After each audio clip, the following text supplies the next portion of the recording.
This episode is sponsored by Texas Glass and Tools. They offer a wide range of carefully curated automotive glass tools such as the Pro Set, WRD Orange Bat, launch recalibration tools, and more.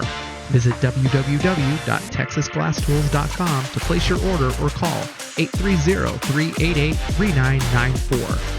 This episode is also sponsored by Kaizen Glass Solutions, who provide training and certification programs that span the automotive glass replacement and repair industry, ADAS recalibration, sales, and more. For more information and class schedules, visit their website at www.kaizenglasssolutions.com or call 512-843-1416. And this episode is also sponsored by the Independent Glass Association industry partner, eDirect Glass, the makers of Glass Part Match, which is free to the North American automotive glass industry, providing part matching by VIN or license plate, aftermarket pricing, labor, supplier information costs, and a whole lot more. For your free Glass Part Match account, visit www.iga.org/GPN. Now, let's get on with the show. Introducing AirPro Diagnostics' revolutionary calibration technology, Augie. AirPro Diagnostics' latest innovation is a game changer in forward-facing camera ADAS calibrations. Augie is a wireless compact device that allows you to calibrate vehicles anywhere. AirPro has created a theater-like environment to digitize and miniaturize static ADAS targets and present them to the forward-facing camera exactly as required by vehicle manufacturers. Find out how required calibrations can be simplified. Order your Augie today.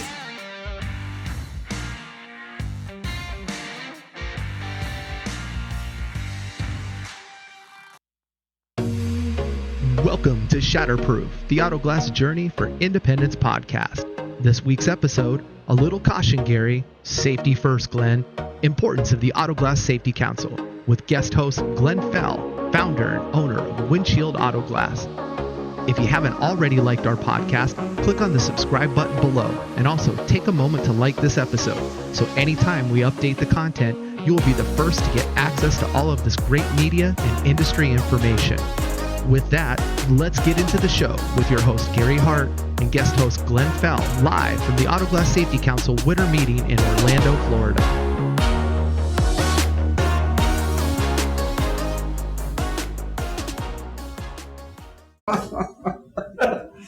All right, hey everybody, it is Gary with Shatterproof, the Auto Glass podcast. We are here at the Auto Glass Safety Council meeting here in beautiful Orlando, Florida. I almost said Orlando, California, and that's just a funny anecdote. Anyway, we're here with Glenn Fell. He is the owner of Wyndshyld.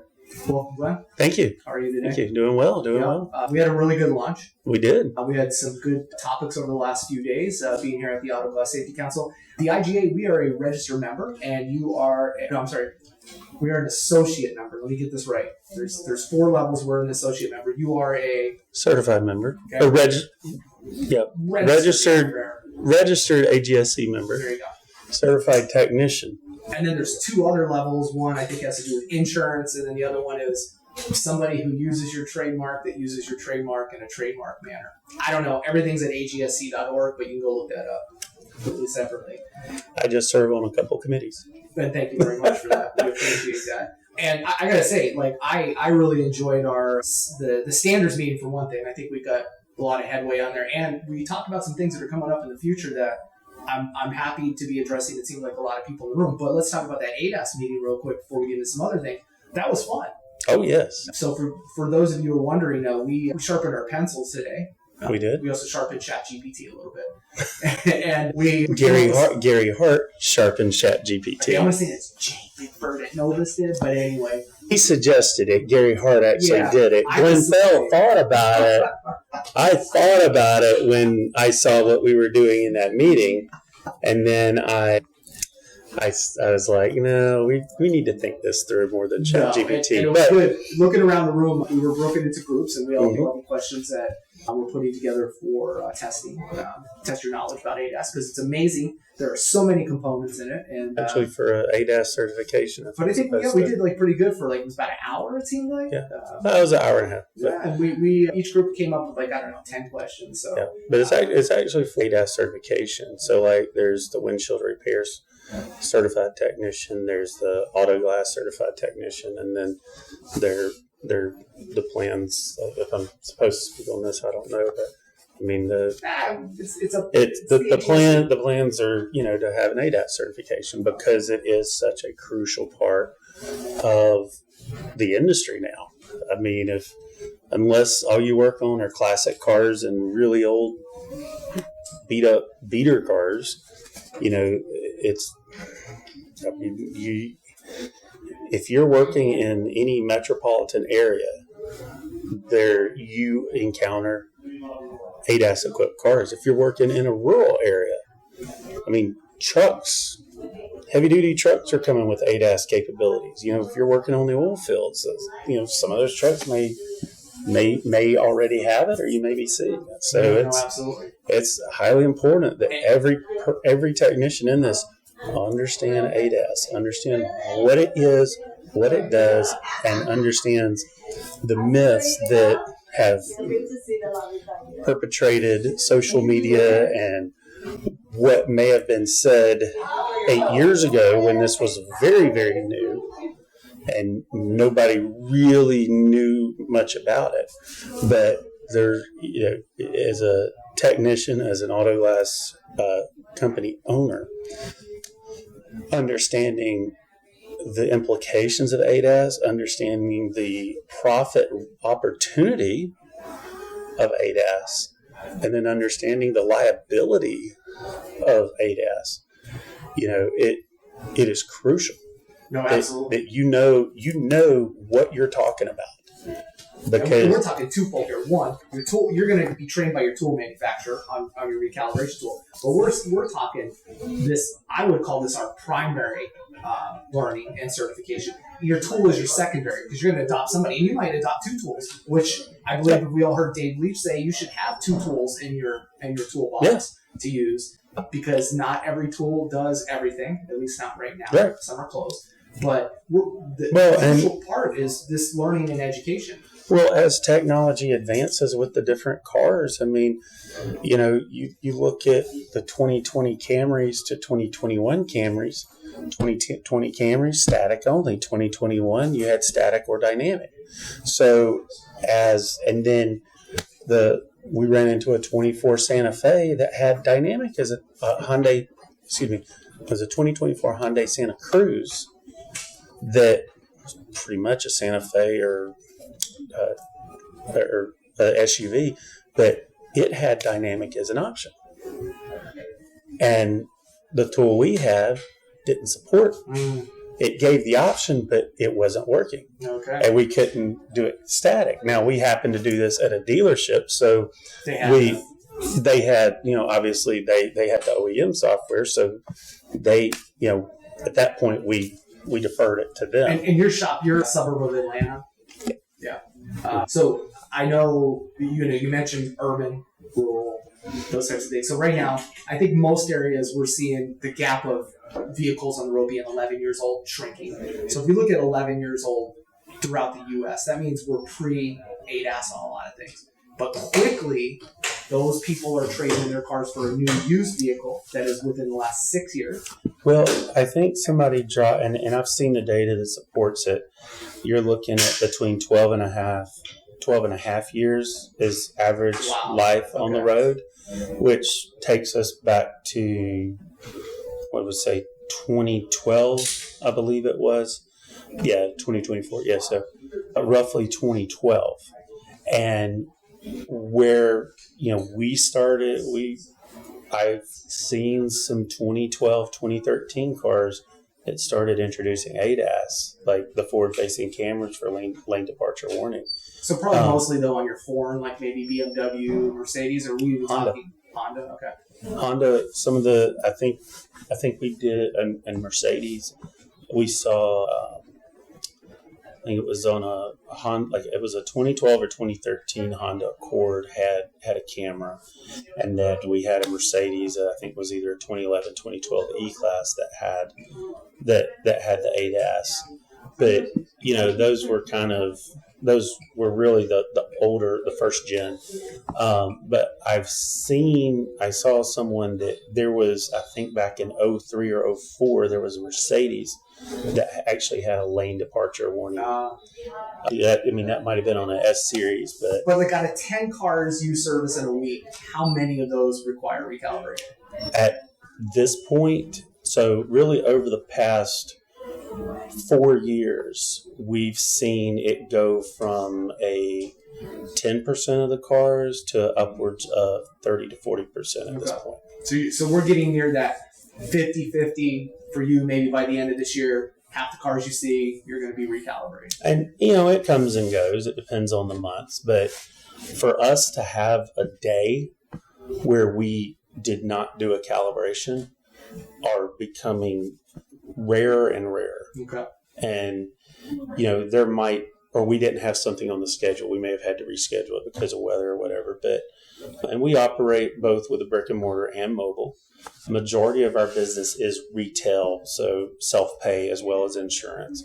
And then, we have a decent percentage that are dealerships. We don't do body shops. But the dealerships we service, 60% of them, we do all their calibrations. Like if somebody had their windshield replaced and they bring it up to service, they call us to come do the ADAS calibration. Okay. For the camera. So the system's paid for itself already. So your investment in your infrastructure, because there's a lot of people out there that still, surprisingly, and you've seen it in the message groups, what system do I buy? Should I get into it? Should I sublet it? And it's like, well, if you have the credit, then you can afford the lease, the loan, pay cash. Your ROI is almost guaranteed now, no matter where you're at. Yeah. I mean, as long as you have to promote it. You have to educate the customers. You have to tell them, hey, your vehicle is equipped with this. Calibration is required for this to operate properly.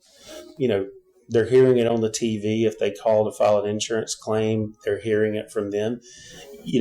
You have to educate them that there's a camera attached to that windshield up around your rear view mirror that controls this feature, that feature, this feature, that feature. And when you remove the windshield, it can affect the angle that it is aimed at. It can also, the glass difference can affect how the light refracts through the glass, which can affect the optics. And so it is very important to make sure it is calibrated. I personally had a rental car, I think at the AGSC meeting in Charlottesville, I rented a Highlander, and the windshield had been replaced because, I'm sick and twisted. I rent a car. The first thing I do is look at the bug on the glass. I don't even look for scratches. I look, has the windshield been replaced or not? And of course, it has. So I look at the molding. I see the molding's not turned up the way it should. It's laying flat. I mean, I can't tell you how many Highlanders we've done. They seem to be a constant flow in and out of our shop. But I know how that glass is supposed to sit. And I saw it sitting about 2 to 2.5 millimeters lower than it should. Whatever. It's not the end of the world. It's just my OCD kicking in. And it's a rental. Yeah. Well, I don't want the rental to steer me off the road, but I'm driving it. And, from where I flew into to Charlottesville, it's about a 45 minute to an hour drive on the highway. And of course, I turn on the lane keep assist and I'm driving, and man, I'm holding that thing straight. I'm in the center of the lane and I'm feeling it tug me towards the line. I get close to that line, then it tugs me back. And it was essentially ping-ponging me back and forth. Now, I've had multiple cars that have this feature. I've had Subarus. We've got an Acura that has it. I know how it's supposed to feel. Right. And ping-ponging back and forth between the lines is not correct. There were no error lights on the dash. There were no error codes, that were triggering an alert on the dash. So, if it was calibrated, it was not right. But understanding a lot of rental cars, especially at smaller airports, I highly doubt it was calibrated. Sure. So, now, it didn't steer me into the other lane of oncoming traffic, but I turned that feature off because it scared the snot out of me. And, the fact that it was not a pleasant drive until I turned it off. Because not only are they there for safety assistance, but they're also there for just assistance. I mean, never mind the safety aspect. We rely on it on long drives now. Yeah. Well, it just, adaptive cruise control, is awesome when you're on a long drive or even if you're sitting in slow moving traffic.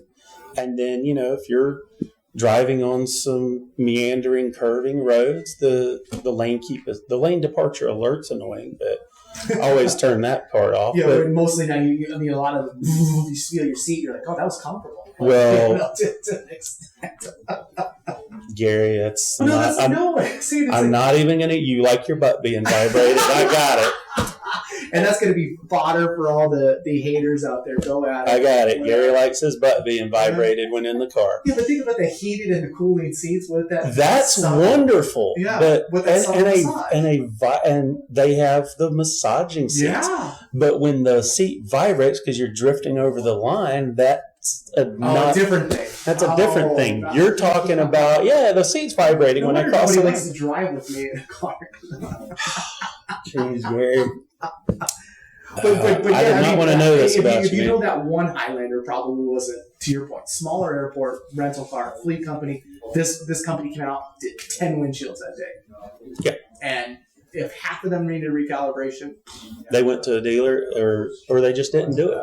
Oh, because there's that concept. As long as you don't turn the car on when you pull the camera, right? Oh, as long as you don't unplug the camera. That's another good point. And then, when you put it back together, as long as there's no lights on the dash, it doesn't need to be calibrated. Yeah. Because the camera is going to see the center point, the center reference point. That's what it sees. And that center reference point can be off. The camera doesn't know that it's off. All it sees is what it thinks is supposed to be the center reference. Because I know when we joke, so like we're joking now, in committee meetings, the safety council, we're like, how many people really does this happen to? But clearly, our own experiences in getting in rental cars, we see this happen. And so we know it's out there. Because I've heard some people, when we've had conversations, say, oh no, they're outliers. Maybe like 1, 2 in every 1,000 don't perform these services. So here we are. And I've had those experiences. You've had those experiences. We just multiply that. We know what happens. Right. And it's so as an industry, the Auto Glass Safety Council is working to educate all of us to just better understand why the who, and it's not just with ADAS. It's a lot of things that the Safety Council does. But now we move into the consumers. And to your point, I think you mentioned it. You mentioned it today too.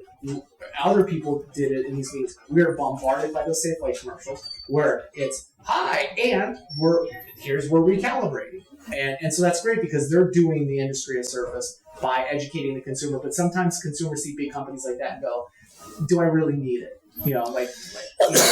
Well, it's interesting you bring that up because, I started my business from a repair only and we evolved into the replacement and calibration space. So I have repair is still a very big part of our business. It is a very profitable part of our business. It is something that we get, because we do heavily promote repair. It is not uncommon. A couple times a week, somebody books a repair with us, comes in. It's too big to be repaired under Rolex standards. And then it turns into a replacement. Now, if we didn't do repairs or didn't promote repairs, they probably wouldn't have came to us because they're trying not to replace it. Sure. But they come to us, we educate them what can be repaired, what can't be repaired. And then, and it turns into a replacement. Come in, we get the replacement, calibration, the whole ball of wax. So from a business standpoint, repair is great from that. So I know Novus, one of their formulas, if there is a chip or a crack in anywhere of the camera area or sensor areas, that their repair. So what's your take on what does your business do? It's a better question. So follow the Rolex standards. Now, I'm also on the Rolex 2 committee, and we're still we're still finalizing some stuff, but ADAS has been heavily addressed in that. And essentially, so while it may not be in the current active standard, I know what's coming down the pipe, or what is most likely coming down the pipe. And the standard states that, the verbiage currently is that if it's in the viewport of the camera, it should not be repaired. Now, so what we do is that if the chip is not in the viewport but very close, and if there's a little leg that's extending close to the viewport, and during the repair, we know sometimes those legs, we may, upon initial inspection, that leg may be half an inch, and the minute you flex it, the rest of it opens up. So if it's super close to that viewport, we tend to, we look at it, we inspect it, and determine what it is. Is it going to potentially interfere with the camera? So for us, we won't repair something that's in the viewport of that camera, or could potentially, during the repair, just a normal flexing cause it to go into the viewport. Right. So usually we would say, like, if it's within an inch of the camera, that's kind of where we would stop. Now, of course, then there's Subaru, but that's a whole other conversation. You said you're on the board. You kind of indicated maybe some bias, but I'm on the committee, not the board. Whether you're on the committee or not, there should be no bias about this, because it's really a matter of right and wrong, and it's a decision-making process to look at this, considering all the factors you just gave, and some factors you can't see, right? And so that's why something like the Auto Glass Safety Council is important. Oh, 100%. Because not only do you get to have your voice in a committee, but there's a lot of other people that are bringing that think tank to the group. And we're not bringing standards to the forefront to shove anything down anybody's throat. We're saying, look, they're all voluntary standards. Safety. And I think the conclusion is we want shops to get 100% behind it. Right. But at the same time, even if these shops were to say, you know what, God, I like where this is going, because that repair opportunity just became a replacement. In most cases, replacement, you're making more money. And guess what you get to do now? You get to recalibrate. Bad for the consumer, because maybe they didn't want to go through this, but at the same time, then they're going to fight with, if you can't repair it, I'm going to take it down the road. Right. And, I had somebody, I'll give you an example. I had somebody come in, they had a 2020 CRV. This was Monday before I came down here. They came in, they had a crack emanating from the bottom of the windshield on the driver's line of sight. Upon initial inspection, the crack had not got into the driver's primary viewable area, but it was very close. So first, he didn't want to replace the windshield. My first inclination was that, okay, I can repair it. Then upon further inspection, I find that the crack is actually on the inside of the glass, not the exterior layer. He had an impact on the exterior, but the crack that had spread was actually on the inside of the glass. So it came up and around, basically, or the distress of... The impact cracked both layers. Wow. And so, at that point, following Rolex, it's on the inside of the glass. It's not repairable. And of course, this is a CRV where, it's right at the base of the windshield and the dash. I mean, he's asking if I can repair it from the inside. I'm like, no, there's not enough room for me to get resin in there. I need the resin. I need gravity to help pull the resin into the brake. I can't get my tool in there to use pressure to push it in there. And then, of course, he's asking the question about, well, can you remove the windshield and fill the crack and put it back in? And I'm like, okay, first off, we're going to run into a lot of problems, potential problems. Also, if I do that, I'm going to have to calibrate it. So by the time it's all said and done, then he's saying, well, I guess I'll just make some more calls. And I'm just like, we're here if we can help you. Yeah. And of course, the OEM glass is back ordered. He only wanted to use OEM glass. And on a lot of Hondas, that's usually the route we go. But, it's back ordered, no ETA. So, I mean, I've give him those options. And you're always going to have those customers that are looking for it cheap. They're going to, and they will eventually find someone that does the job for them. And I wish them the best of luck. Absolutely. But, my view and my take and my philosophy is the standards have been created not by me. Obviously I've on some committees, so there's influence, but they've been assembled and authored by some of the best minds in the industry and people that, but I might butt heads with on things, but I respect the hell out of their knowledge. Absolutely. I feel they might be running an agenda, but that's beside the point. But overall, I respect the hell out of their knowledge and their contributions to the industry. Yeah, and let's also just be clear, too. These standards don't come from one person. No. It takes a village, months, if not years, for these standards to come out. And there's votes every time, every step of the way. We went on a paragraph today and had 2 votes on one sentence, I think it was. One word. The word could. Is it should or could or would? May, or was it strike at all? And and that's important in the structure of things. That we're really looking out for the shop. And I know I forgot his name, Joe. Joe's like, if you do this, I'm dead meat. So there's shop representation here. So these people that are out there, detractors of the Auto Glass Safety Council, their fear is that something's going to be taken away from them. And that's the furthest from the truth, because you've got somebody like me fighting for the independence, but also at the same time, look, we've got to have structure and show consumers. And understand, these committees are made up of manufacturers, associations like yourself, shop owners like me, technicians, like people who work for a glass company and do the work.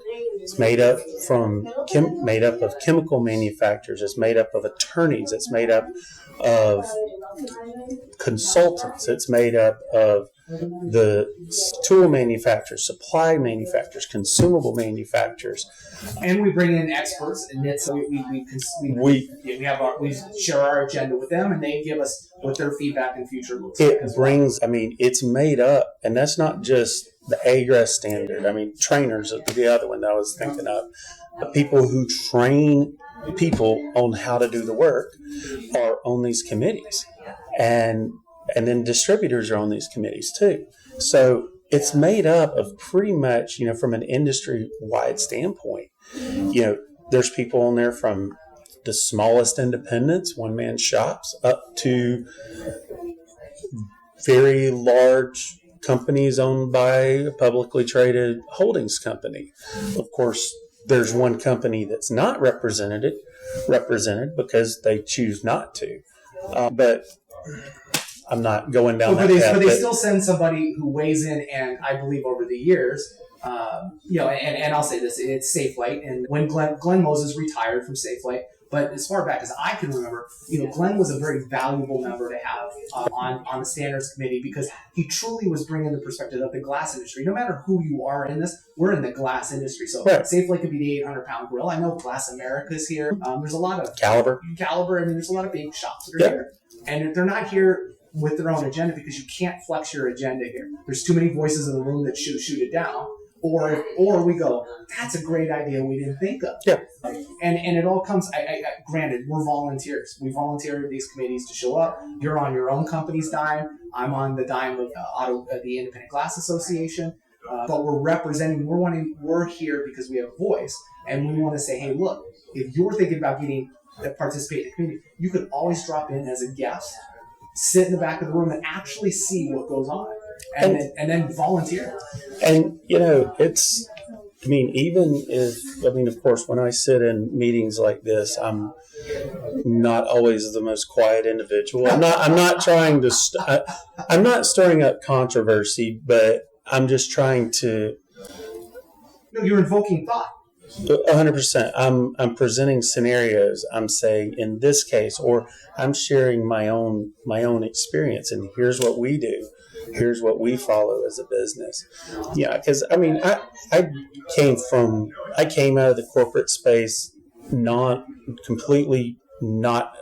unrelated to this industry, and I've had to sit with CEOs that of Fortune 500 companies, CIOs, COOs, chief legal counsels of, Fortune 500 companies. I've had to work directly with them on stuff. And so, I try to just present perspectives from my own personal experience, but also thinking about other folks in related industries. Like I used the example today about the doctor, in the medical space. Yep. I thought about calling you out and saying, Gary. I think you did a good job all the way around the heart. Well, so you go in and you're having your heart, and I was just down there going, just say my name. Already. You already called me off my shirt today, so you might as well call me. That was private. That was private. My shirt's ever private, I'd like to be fashionable. Nothing wrong with You were fashionable, but you text me. I thought it was this morning saying you still hadn't made it because of the weather, and I just say I'm glad your loud shirt made it along with you. I will roll in with this shirt to do a replacement.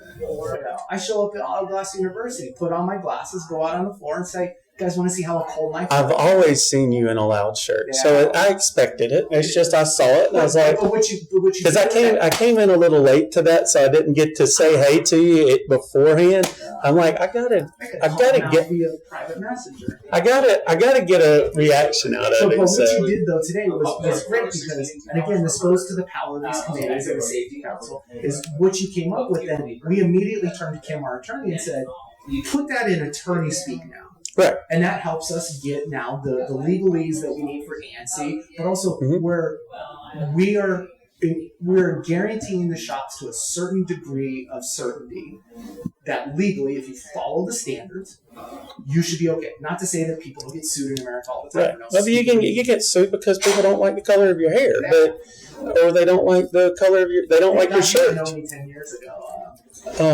The blue hair. They can. Like I said, they can sue you because they don't like your shirt. But, which I'm pretty sure you've got a lot of folks. You got a lot of folks like that. Robert Graham, come on, guys. Anyways. No, but yeah, it's one of those things. There's so many people that are shop owners that just don't understand why you should have. First of all, send your tech store a certified technician program. That should be a must no matter. Yep. And there's plenty of them now, AGSC certified. AGSC has their own program as well.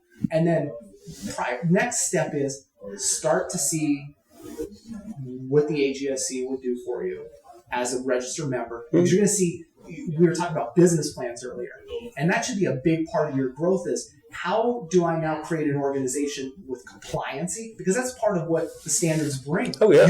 Every time your technicians go out and everything you do in-house follows a set of rules and standards that are meant to appease the customer and safety. Well, and most shop owners, they have, whether it's authored or not, they have a standard operating procedure.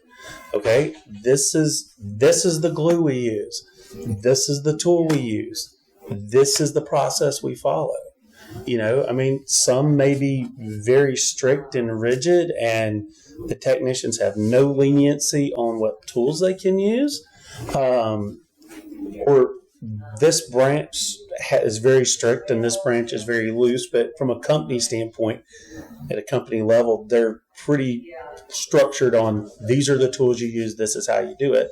Other ones may be a little more looser on, well, you can use a string tool, you can use a cold knife, you can 360 extract it, whatever works.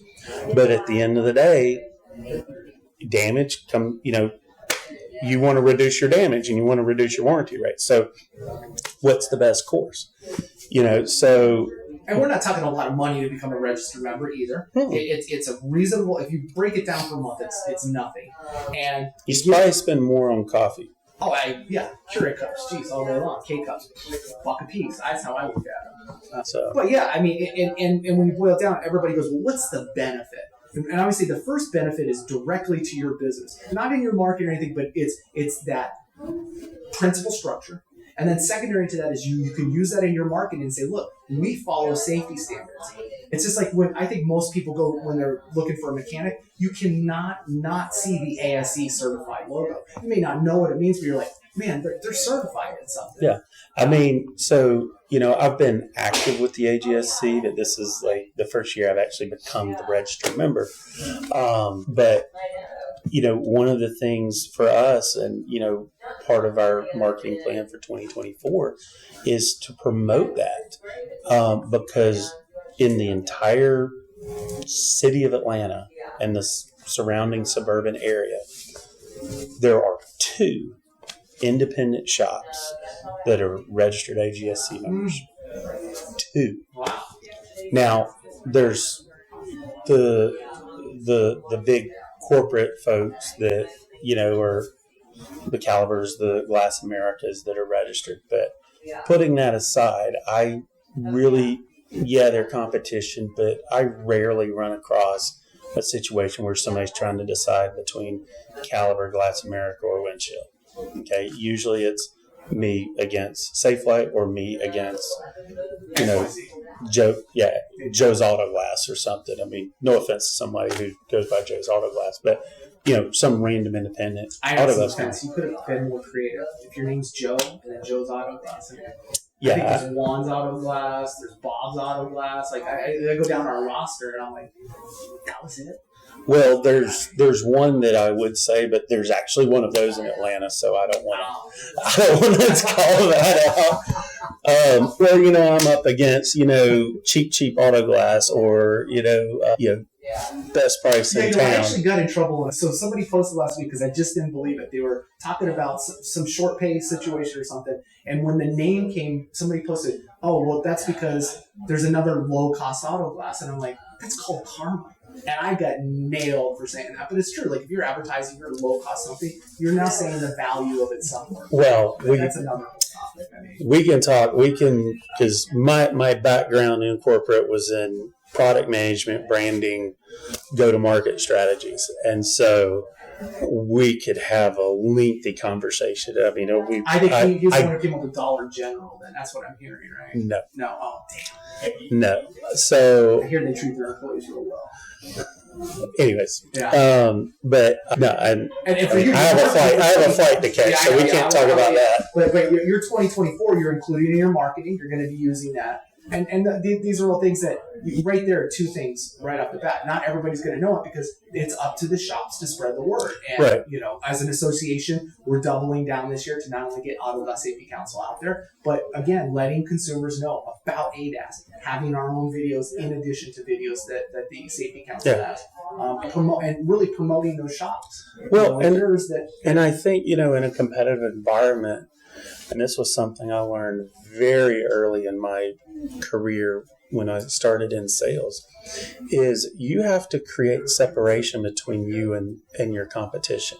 So how do you differentiate yourself? And Auto Glass is not, some fancy AI software technology, that's just, anyways, Chat GPT, Gary. But so it's more like Gary GPT. Oh, Jesus. Press that button. Gary, what's the weather like today? Thank you for using Gary GPT. Your source for the most loudest information you can find on AI. Disruptive and agitating at the same time. Yeah. Very much so. I just saw the like thumbs come up as he said that. It was like. Hi, this is Gary GPT. If you're not flying on JSX, something's wrong. JSX, I need a free flight for that. And like 18 people heard that. If you're not flying private, you don't know what you're missing. So, they have the seats that do the massage. Why does that not? Does it vibrate your butt? But anyway, but no, I think it's important. We lost track, but no, not really. I think we're on track. But from back to what I was talking about, differentiation. Putting out there that you're registered AGSC and making posts, sharing posts about what are these standards. Okay. The AGSC would like to garner publicity with the consumer, but the AGSC, is a trade organization, is an industry organization. If you look at other industries, how many consumers know about the oil change trade association? 0.0. Okay, how many know about the tire trade organization? None. They don't have the platform. But these companies that do have the following, do the social media. I mean, I know there's some videos on TikTok, guy doing auto glass, 1.8 million views or something like that. Of course, we look at it, we all have a laugh because he's laying down a dog turd bead from 3 feet above the windshield, but it looks cool. Yeah, well, because it's a McLaren or some exotic car where you're like, oh, okay. I think the dog shit ones really are it's like some beat up Ford F-150 and you're like, that's... Well, no, this guy's shooting the bead on the body of the vehicle. It's a round bead, laying it down from 3 feet up. And he's got some cool music. I mean, there's some other YouTube videos out there that... Because, what makes a great windshield is... It was a viral... I mean, I'm not saying it went viral like, certain interviews did with Shannon Sharp, but there's things that they're... So that's where the jingle came from. It was windshield repair, windshield replace. That's not my jingle. Oh, I hope I didn't copy it. Anyway, it's probably I heard that somewhere. You're going to get demonetized over that. I probably will. Sorry. I'm platform demonetization. No, I mean, and once you do differentiate yourself, you now are the established market leader for safety, quality. So we, in my previous role, it was more business to business sales, and we're selling to, IT leaders, tech leaders. There was the big trend of you want to be the trusted advisor. So when the consumer or the customer needs something, nowadays they're going to Google that question before they ever call you. You need to show your credibility. You need to educate the customer and give them more than what they can find on Google. Educate them more than what ChatGPT can, or Gary GPT can. 4.4. So you need to get, you need to become the trusted advisor in your marketplace. Now, you can, I see a lot of auto glass companies that, they run Google ads.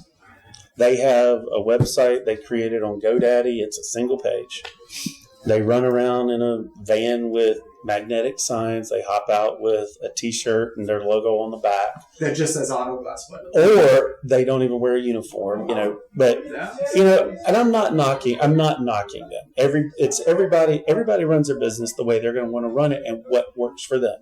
I have no qualms with that. Of course, I have my opinions, but that's, everybody's got opinions. But it's business 101. You want branding. You want to look the part. Right. You should feel and act the part. Dave Leach and I just had this recent conversation on a podcast about that. Is like, my theory on it is if you're not in it to be professional and grow your business, get out. I mean, it's like we're not driving Ubers here. It's not a gig job. It's not a hobby. I'm not looking to fill time. But for some folks, it is. And I'm not, if they're following the standard and they're doing good work, some people want a retirement job. And I highly doubt they are. Right. Obviously, with running. Opinion based, by the way. Yeah. So, and I'm not trying to bash the folks that are doing this as a side hustle. Because like in the repair side, the repair only side, it does make a good side hustle for people. Yeah, weekend warriors, Saturdays and Sundays at a Kroger parking lot, or or just during the summer. Do it. If you're say you're a first responder, and if you are a first responder, thank you for your service. You do stuff I would never do. But if you're a first responder, you work 2 24-hour shifts a week, and first responders, I think we can all acknowledge, are severely underpaid for what they do, the risks that they take. They put their life on the line. They're the ones that's going to run into a burning building while the rest of us are trying to run out because they're trying to come in and save you. But if they want some extra money and they've got, an extra 3 days out of the week to do work, or an extra 5 days, it makes a great side hustle. Go out, do 3 repairs, 4 repairs a day, make $300, $400, whatever it is, and have that supplement, what you're making as a first responder. So, doing repairs is a great side hustle. But at the end of the day, it goes back to, if you're going to go into business and you want to have a business and be a business owner, you need to brand yourself. You need to scale. You obviously need to determine what that scale level looks like, or you need to determine, do you want to be self-employed and subcontract for other folks? Well, and since you're on this repair topic, because replacement has a different barrier of entry, but the repair topic 100%. is, I can drop $1,500 on a kit, have it delivered to my home, watch a video to I'm in the game. Doesn't mean you're going to do good repairs, but... No, absolutely. On the replacement side, I just get an account at a supplier, and the next thing you know, I'm buying glass, cash. I watch a few YouTube videos, or I have some marginal experience, and I'm doing that. So, you pull up in a 20-year-old minivan, load the glass flat on the floor, put a piece of cardboard, and But so is it up to the suppliers of these tools and glass on both sides to start to close the doors to that barrier of entry, like force this to be more than just having a business license? No, because you don't need a business license to buy either one. Well, they should require. Obviously, they should require your EIN to set up an account. But like Delta or any of these glass mechanics, I just call up. Go to their website and go, kit order, done. Repair becomes a little different than that. Get it. Because some people are, how do you say, jobbies? So, they enjoy doing rock chip repairs for their friends. They want to buy a better kit. Yeah. You've also got companies, whether they be truck stops or... But this is where the ROLAG standard and the Auto Glass Safety Council comes in, because now businesses like yours differentiate themselves and knock those guys out of marginalize their existence in the industry, not knock them out. Right. They can entirely. But I think when it comes to replacement, and and I'm not. This is not getting political. I have my own political beliefs. No, this is your opinion. But I'm not a fan of large government. But I think there's certain industries that government regulation, that governs these standards is good for the industry. Now, there's other industries, like I find it comical that there's a profession out there. You have to go to a school. You have to go through your exams at this school that can be 2 to 3 years. It has your practicals, all this stuff. Then you have to do a test with the state board. We're talking cosmetology or barbers. No. Let me finish. Okay, all right. Don't jump ahead of me. Don't jump ahead of me, Gary GPT. You're using artificial intelligence to anticipate what I'm going to say. But there's an organization in the government that will come and inspect your shop and make sure you're following the state guidelines. And all of that is to cut somebody's damn hair. Yeah. Now, I realize there's sanitary and health concerns, but in that space, but there's other stuff that it's like here, when it comes to replacements, there's industry standards, there's documented procedures, not just by the industry, but by the adhesive manufacturers, even by the OEMs. There's several OEMs that have documented windshield replacement procedures. And then you have folks out there that say, screw all that. I've always done it this way. I've always shot a round bead and stuffed it, and I never have any warranty issues. And you know what? If that's the case, awesome. Just because you can do that does not mean you should be doing it. Because I have seen those folks, and I've had a car come in like this that didn't leak at the top. But when we go to start cutting it out on the sides, there was zero bonding. There was zero bonding all the way around the corner to the front. And if the passenger airbag had deployed on that car, the bottom of that windshield would have just came completely out, rendering the structural integrity of that vehicle with the windshield staying intact completely useless. Yeah. And this person does 10 jobs a day around the Atlanta space. Wow. And does work for several dealerships that I know about. And I've seen the work. I've actually won some of those accounts because he had the guy that had 0 warranties pretty much had a 25% warranty rate at this dealership. And that's why they got rid of him. Not to mention he damaged cameras, he damaged glass and refused to do anything about it. Like we had one guy who put in an OEM glass and he cut the heated wiper part. And I think too, if dealerships, collision repair shops, and other space could lean in, or they should be leaning in on glass companies that are AGSC members or follow that they're technician certified, because then they know they're going to have low warranty rates. They're practically new or used cars are being handled properly. But ultimately, it comes down to, in a lot of dealerships, it comes down to the used car manager who is compensated based on the recon profitability or the recon expense on that used car. So you have Joe Schmo who's going to come in there and do stuff it and trim it and extract it and not prime it. And as long as it doesn't leak on the lot and that person drives that car off, it's not their problem anymore. And they're charging $50 over cost of the glass. And this other company that's doing it correctly and safely, they're charging $200 to $250 over the cost of the glass and doing the calibration. You know, here's this guy that's going to do it for $189. Here's this shop over here that's going to do it for $600. If you're a used car manager and you're numbers oriented, I mean, to be successful in that position, you have to be numbers oriented. And as long as there's not problems, they're going to be fine with that. Wow. And I've had a guy I've had a used car manager. We do their rock chip repairs, but we don't do their replacements. And he's told me, you're more expensive than this guy. Money mentality. And I'm like, and I've seen him do the replacements there. I've seen the work that he did there. I've seen the work afterwards. And well, I'm not bashing anyone, but it was far below my standard. And of course, I'm not calling out his name, so it's a moot point. But it's educating dealerships on that. It's a hard court. Because when it's money motivated, people will look. But there's some dealerships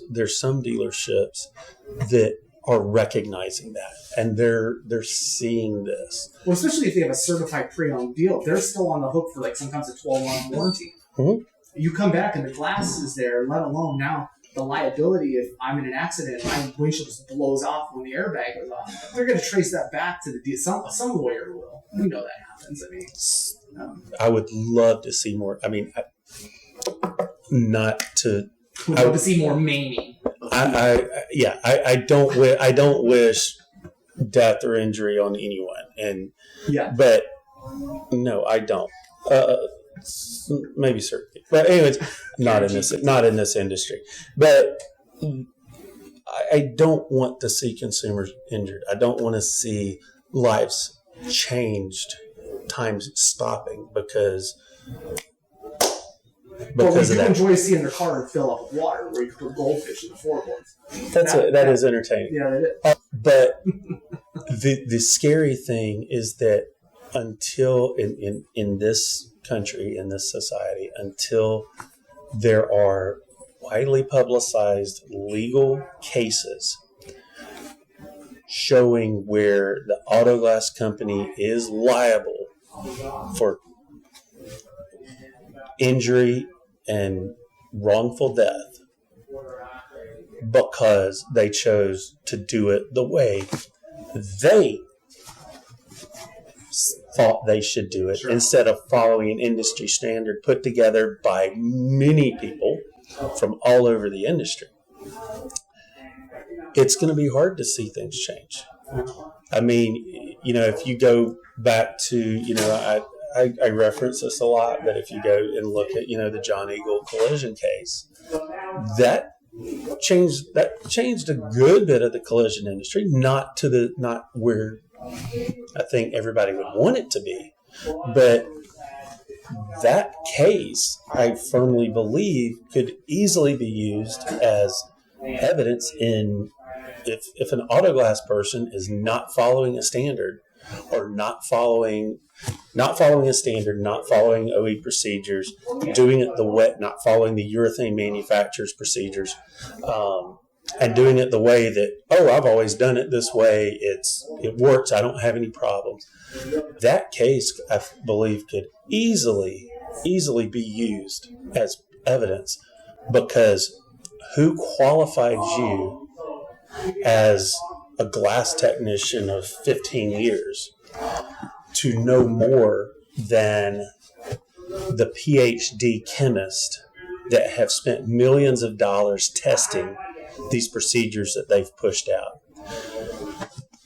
How are you more qualified than these automotive manufacturers that determine that, how to do this process? Especially if your last certification was 10 years ago, 5 years ago. From the NGA. Yeah, from the NGA. My favorite is the people that promote we're NGA certified. Still on their websites, yeah. Or, my other favorite one is when they do work according to NAG's standards.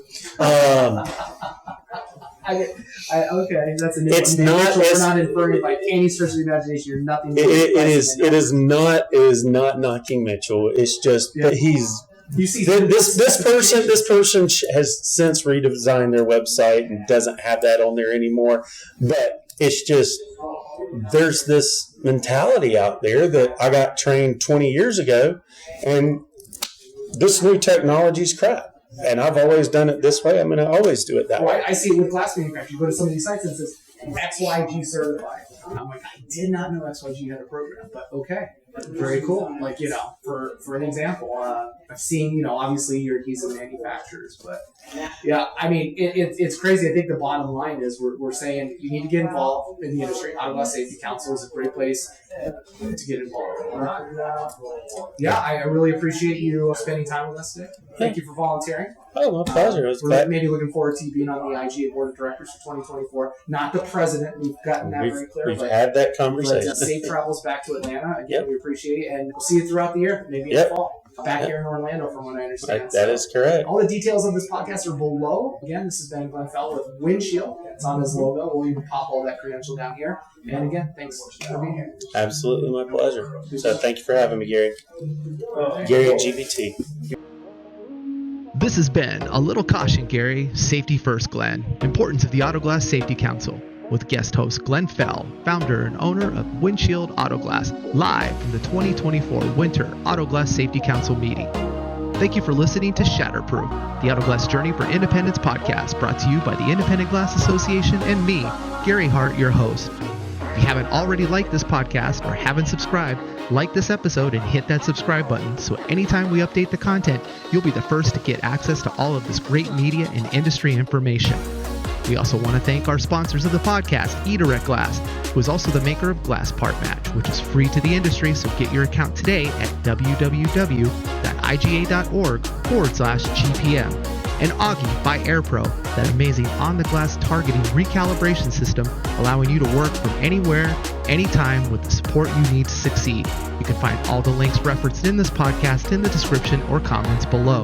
Again, thank you for tuning in and supporting the IGA so we can continue to provide quality information and educational materials for the independent automotive glass industry.